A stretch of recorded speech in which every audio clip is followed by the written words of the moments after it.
Hello friends, welcome back to our YouTube channel. तो आज की इस वीडियो में हम डिस्कस करेंगे पैथोलॉजी सब्जेक्ट की यूनिट सेकंड स्पेशल पैथोलॉजी का एक इम्पोर्टेंट रेस्पिरेटरी सिस्टम की डिजीज, जिसके अंदर डिस्कस करेंगे हम एम्फाइसीमा के बारे में कि एम्फाइसीमा है वो क्या होती है। ये आपके बीएससी नर्सिंग थर्ड सेमेस्टर और फोर्थ सेमेस्टर के बेसिस से एक वेरी वेरी इंपॉर्टेंट क्वेश्चन बन जाता है। तो फर्स्टली बात करते हैं एम्फाइसीमा है उसकी डेफिनेशन के बारे में।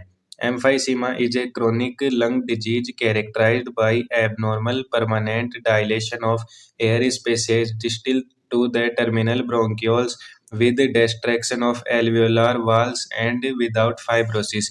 तो इसका मतलब है एम्फाइसीमा एक क्रोनिक यानी लंबे समय तक चलने वाली लंग डिजीज होती है, जिसमें लंग्स के अंदर के जो छोटे एयर स्पेसेज होते हैं यानी जो एल्वियोलाई होती है वो एबनॉर्मल तरीके से बड़े हो जाते हैं और उनकी जो वॉल्स होती है वो भी टूट जाती है या डेस्ट्रॉय हो जाती है।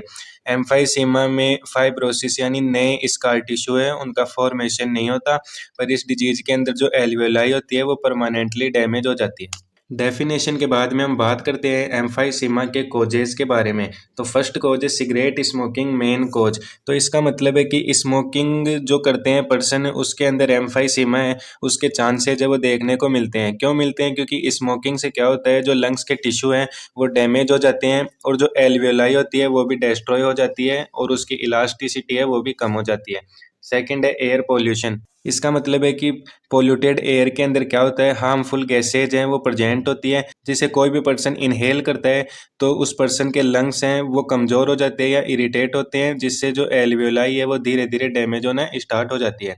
थर्ड है जेनेटिक फैक्टर अल्फा-1 एंटीट्रिप्सिन डेफिशिएंसी। ये एक टाइप की इनहेरिटेड प्रॉब्लम होती है। इसमें क्या होता है, एक प्रोटेक्टिव प्रोटीन है जिसका नाम है अल्फा-1 एंटीट्रिप्सिन, ये बॉडी के अंदर कम हो जाता है जिससे लंग्स के सेल्स हैं वो इजीली डैमेज हो जाते हैं। फोर्थ है ऑक्यूपेशनल एक्सपोजर टू डस्ट और केमिकल्स। इसका मतलब है कि फैक्ट्री वर्कर्स या जो माइंस के अंदर काम करते हैं तो वो पर्सन डस्ट, स्मोक या केमिकल फ्यूम्स है वो इनहेल कर लेते हैं, जिससे जो लंग्स होता है उसके अंदर इंजरी हो जाती है और जो एल्वेलाई होती है वो भी डिस्ट्रॉय हो जाती है। फिफ्थ है क्रोनिक ब्रोंकाइटिस और अस्थमा। क्रोनिक ब्रोंकाइटिस और अस्थमा जैसी डिजीज के अंदर क्या होता है, लॉन्ग टर्म इन्फ्लामेशन हो जाता है रेस्पिरेटरी ट्रैक्ट में, जिससे एयरवे है वो नैरो हो जाते हैं और एल्वियोलाई है वो ओवर इन्फ्लेटेड हो जाती है और वीक हो जाती है। सिक्स्थ आता है ageing, loss of elasticity in lungs tissue.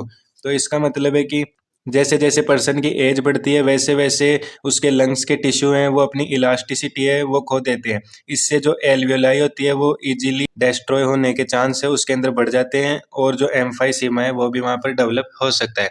Causes के बाद में हम बात करते हैं एम्फाइसीमा के पैथोजेनेसिस के बारे में कि जो एम्फाइसीमा की कंडीशन है वो पर्सन के अंदर कैसे कैसे क्रिएट होती है, तो उसके बारे में हम स्टेप बाय स्टेप डिस्कस करेंगे।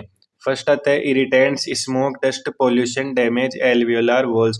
यानी ऐसे पर्सन जो लंबे समय से स्मोक, डस्ट या पोल्यूशन के कांटेक्ट में है और वो इन्हें इनहेल कर रहे हैं, तो इससे क्या होता है, जो पर्सन होता है उसकी जो एल्वियोलाई की वाल्स होती है वो डैमेज हो जाती है।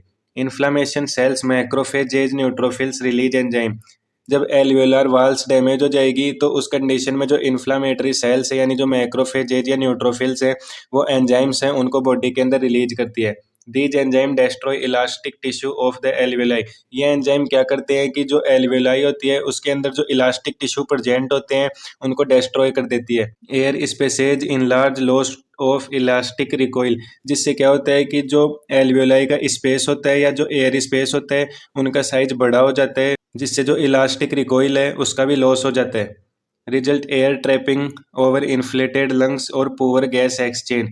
तो जब एयर स्पेसेज इनलार्ज हो जाएंगे तो उस कंडीशन में क्या होगा कि जो एयर है वो ट्रैपिंग के साथ आएगी और जो लंग्स हैं वो ओवर इन्फ्लेटेड हो जाएंगे और जो गैस का एक्सचेंज होता है ऑक्सीजन और कार्बन डाइऑक्साइड का वो भी बिल्कुल कम देखने को मिलेगा। पैथोजेनेसिस के बाद में हम बात करते हैं कि जो एम्फाइसीमा होता है उसके अंदर कौन से ग्रोथ चेंजेज है वो पर्सन के अंदर देखने को मिलते हैं।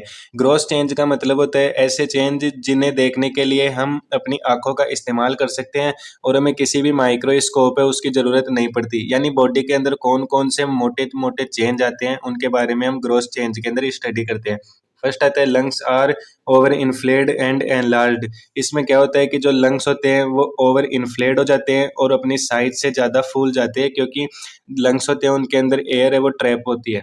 Lungs appear pale light and bolus. Lungs है वो पीले या हल्के सफ़ेद देखने को मिलते हैं पर्सन के अंदर एम्फाइसीमा की कंडीशन में। उनका वेट है वो भी लाइट हो जाता है और जो लंग्स की सरफेस है वहाँ पर बोलस या बुलाई है वो भी देखने को मिलती है। Air spaces are enlarged. Lungs के जो एयर स्पेसेज या एल्वियोलाई होती है उनका साइज है वो इंक्रीज हो जाता है। Loss of elasticity makes lungs less spongy.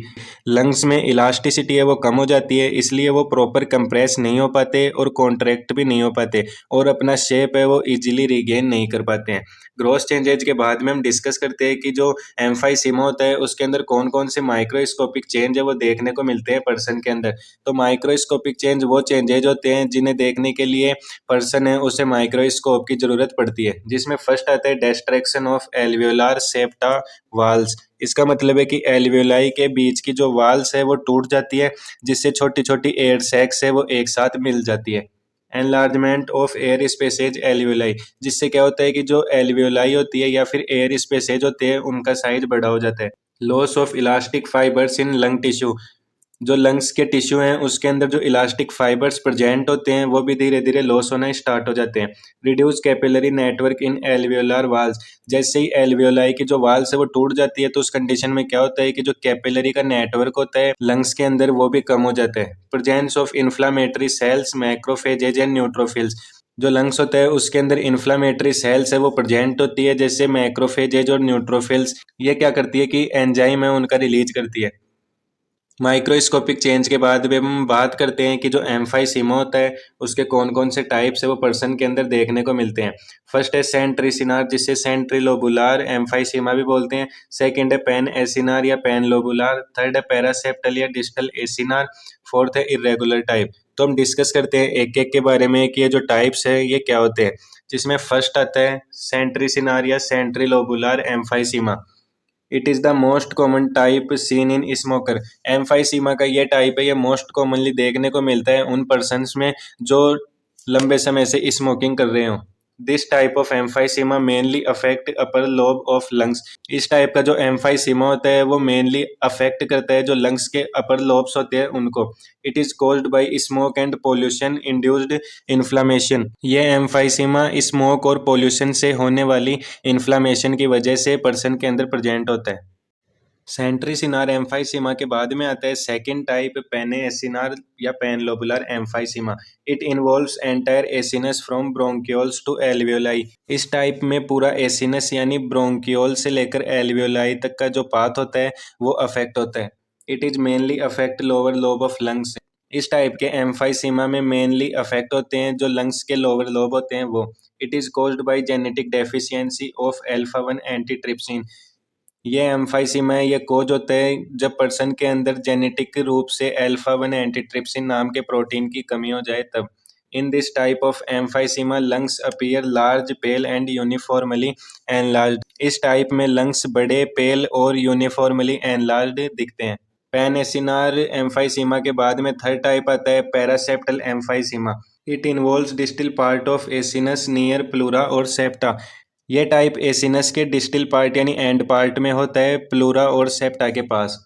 It is mainly affect lower lobes and lungs margin. ये मेनली अपर लोब्स और लंग्स मार्जिन है उनको अफेक्ट करती है। It may lead to spontaneous pneumothorax in young adults. ये type young adults में spontaneous pneumothorax यानी sudden lung collapse है उसका भी कोज बन सकती है। थर्ड टाइप के बाद में आता है फोर्थ और last type irregular emphysema. It involves the irregular part of acini. इसका मतलब है कि इस टाइप में एसिनस के इरेगुलर पार्ट्स अफेक्ट होते हैं। It is associated with scarring और हील्ड इन्फ्लामेटरी रीजन्स। ये यूजुअली स्कारिंग या हील्ड इन्फ्लामेशन के साथ एसोसिएटेड होता है। It is usually found incidentally and less clinically significant. ये टाइप एक्सीडेंटली मिलता है और ज़्यादा सीरियस भी नहीं होता है। टाइप्स के बाद में हम बात करते हैं कि जो एम्फाइसीमा होता है उसके कौन कौन से क्लिनिकल फीचर्स होते हैं या फिर कौन कौन से साइन सिम्टम है वो होते हैं। फर्स्ट है प्रोग्रेसिव डिज्निया। पर्सन है उसको लगातार सांस लेने में तकलीफ होती है। कफ विद लिटिल और नो स्पुटम। पर्सन है उसको कफ आता है पर उसके साथ में स्पुटम है वो नहीं आता है। या थोड़ा बहुत आता है। Use of accessory muscles for breathing, breathing करने के लिए पर्सन है उसे एसेसरी मसल्स है उनका भी यूज करना पड़ता है। Weight loss and fatigue, person है उसका वेट लॉस भी हो जाता है और उसे थकान भी महसूस होती है। Diminished breath sounds on auscultation, जब स्टेथोस्कोप से चेक करते हैं तो लंग्स की आवाज कम या हल्की होती है, यानी इजीली सुनाई नहीं देती है। क्लिनिकल फीचर्स के बाद में हम बात करते हैं कि जो एम्फाइसीमा होता है उसके कौन कौन से कॉम्प्लिकेशंस होते हैं। फर्स्ट है क्रोनिक ब्रोंकाइटिस। एम्फाइसीमा के साथ साथ अक्सर क्रोनिक ब्रोंकाइटिस भी डेवलप हो जाता है। इसमें क्या होता है, एयरवेज में सूजन और ज़्यादा म्यूकस बनने लगता है जिससे खांसी और सांस लेने में दिक्कत होती है पर्सन को। सेकेंड है पल्मोनरी हाइपरटेंशन। जब लंग्स में एयर एक्सचेंज ठीक से नहीं हो पाता है तो ब्लड वेसल्स है वो कॉन्ट्रैक्ट हो जाती है जिससे लंग्स के अंदर बीपी है वो इंक्रीज हो जाती है। रेस्पिरेटरी फेलियर, पर्सन है उसके अंदर प्रॉपर गैस का एक्सचेंज नहीं हो पाता, यानी ऑक्सीजन और कार्बन डाइऑक्साइड है उसका प्रॉपरली एक्सचेंज नहीं हो पाता, तो बॉडी को ऑक्सीजन है वो कम मिलती है और बॉडी के अंदर कार्बन डाइऑक्साइड है वो बढ़ जाती है। ये कंडीशन लाइफ थ्रेटनिंग कंडीशन भी हो सकती है पर्सन के लिए। Cor pulmonale right sided heart failure, person है उसके अंदर कोर परमोनियल की कंडीशन भी देखने को मिलती है। ये क्यों देखने को मिलती है, क्योंकि पल्मोनरी हाइपरटेंशन होता है तो उसकी वजह से जो हार्ट का राइट साइड होता है उस पर प्रेशर है वो दिखता है। धीरे धीरे राइट वेंट्रिकल है वो वीक हो जाता है और फेल हो जाता है जिससे पर्सन है उसके अंदर कोर परमोनियल की कंडीशन है वो देखने को मिलती है। स्पॉन्टेनियस न्यूमोथोरैक्स, एम्फाइसीमा में लंग्स की एयर स्पेस है वो बढ़ जाते हैं। ये एयर स्पेस कभी कभी फट जाते हैं और लंग्स से हवा है वो बाहर निकल जाती है। इससे अचानक पर्सन है उसको चेस्ट पेन देखने को मिलती है और उसे सांस लेने में भी दिक्कत होती है। कॉम्प्लिकेशंस के बाद में हम बात करते हैं कि जो एम्फाइसीमा की कंडीशन होती है तो उसमें हमें कौन कौन से डायग्नोसिस है वो करने चाहिए। फर्स्ट आता है चेस्ट एक्सरे। एक्सरे से डॉक्टर को लंग्स का साइज और शेप है उसका आइडिया मिलता है। एम्फाइसीमा में लंग्स है वो ओवर इन्फ्लेटेड यानी ज़्यादा फूले हुए दिखाई देते हैं। ब्लड गैस एनालिसिस, एम्फाइसीमा की कंडीशन के अंदर पर्सन के अंदर ब्लड गैस है उसका एनालिसिस किया जाता है। इसके अंदर चेक किया जाता है कि जो आर्टरी होती है उसके अंदर ऑक्सीजन का लेवल है वो कितना होता है। पल्मोनरी फंक्शन टेस्ट, ये टेस्ट बताता है कि लंग्स में हवा कितनी जा रही है और कितनी निकल रही है। एम्फाइसीमा में एयर ट्रैपिंग होती है, मतलब हवा लंग्स में अटक जाती है। सीटी स्कैन, सीटी स्कैन से ये पता चलता है कि जो एल्वेलाई है वो कितनी डैमेज हुई है, क्योंकि इसके अंदर प्रॉपरली इमेज है वो दिखती है लंग्स की एल्वेलाई की। डायग्नोसिस के बाद में हम बात करते हैं कि जो एम्फाइसीमा होता है उसको हम कैसे ट्रीट कर सकते हैं। फर्स्ट आता है स्टॉप स्मोकिंग। पर्सन है उसको स्मोकिंग है वो रोक देनी चाहिए। ब्रोंकोडायलेटर्स एंड स्टेरॉइड, पर्सन है उसको ब्रोंकोडायलेटर्स है इन ड्रग्स का यूज करना चाहिए और स्टेरॉइड्स है इनका भी यूज करना चाहिए। ब्रोंकोडायलेटर से क्या होता है कि जो रेस्पिरेटरी ट्रैक्ट है उसकी जो ब्रोंकाई है उनका स्पेस है वो बढ़ जाता है जिससे पर्सन है वो डिजनिया यानी ब्रीदिंग प्रॉब्लम है उससे ट्रीट हो जाते हैं। और स्टेरॉइड्स लेने से क्या होता है कि जो पर्सन है उसके अंदर इन्फ्लामेशन है वो भी ट्रीट हो जाता है। थर्ड आता है ऑक्सीजन थेरेपी, पर्सन है उसको सांस लेने में तकलीफ होती है तो उस पर्सन को ऑक्सीजन है वो प्रोवाइड करवानी चाहिए। फोर्थ है ब्रीदिंग एक्सरसाइज, पर्सन है उसको ब्रीदिंग एक्सरसाइज जैसे योगा करवाना चाहिए जिससे क्या होता है जो पर्सन के लंग्स है वो हेल्दी होते हैं। फिफ्थ है बुल्लेक्टोमी सर्जिकल ट्रीटमेंट, जब लंग्स में बड़े बड़े बुलाए बन जाते हैं तो उन्हें सर्जरी से निकाल दिया जाता है जिसे हम बुल्लेक्टोमी भी बोलते हैं। Lungs transplantation in severe case, अगर पर्सन के लंग्स है वो प्रॉपरली डैमेज हो चुके हैं तो पर्सन है उसको लंग ट्रांसप्लांटेशन है वो करवाना चाहिए। Proper hydration and nutrition, person है उसको एम्फाइसीमा की कंडीशन से ट्रीट करने के लिए उसे प्रॉपर हाइड्रेटेड रखना जरूरी होता है और उसे प्रॉपर न्यूट्रिशन भी है वो भी देना चाहिए। अब बात करते हैं एम्फाइसीमा है उसके प्रिवेंशन के बारे में, यानी एम्फाइसीमा की कंडीशन को हम होने से पहले कैसे रोक सकते हैं। फर्स्ट है avoid smoking and pollution, person है उसे स्मोकिंग है वो बिल्कुल अवॉइड कर देनी चाहिए और पोल्यूशन वाले एरिया है वहाँ पर भी नहीं घूमना चाहिए। यूज मास्क इन डस्टी एरियाज, अगर पर्सन है वो पोल्यूटेड एरिया के अंदर चला भी जाता है तो उसे मास्क लगाना चाहिए। रेगुलर रेस्पिरेटरी चेकअप, पर्सन है उसको टाइम टू टाइम अपने रेस्पिरेटरी सिस्टम है उसका चेकअप करवाते रहना चाहिए। Maintain healthy diet and exercise, person है उससे बिल्कुल हेल्दी डाइट यानी न्यूट्रिशनल डाइट लेनी है और साथ ही साथ एक्सरसाइज जैसे योगा इनको भी परफॉर्म करना है ताकि जो लंग्स है वो प्रॉपरली हेल्दी रह सके और पर्सन है उसे एम्फाइसीमा की कंडीशन है वो क्रिएट नहीं हो। तो फ्रेंड्स ये था आज का हमारा टॉपिक। आई होप आप सभी को अच्छे से क्लियर हो गया होगा। अगर आपको ये वीडियो हेल्पफुल लगती है तो हमारी वीडियो को लाइक शेयर और हमारे चैनल को सब्सक्राइब करें। नेक्स्ट वीडियो में हम डिस्कस करेंगे अनदर डिजीज के बारे में। अगर आपको कोई डाउट है तो आप उसे कमेंट बॉक्स में भी ज़रूर पुट करें। तो मिलते हैं नेक्स्ट वीडियो में।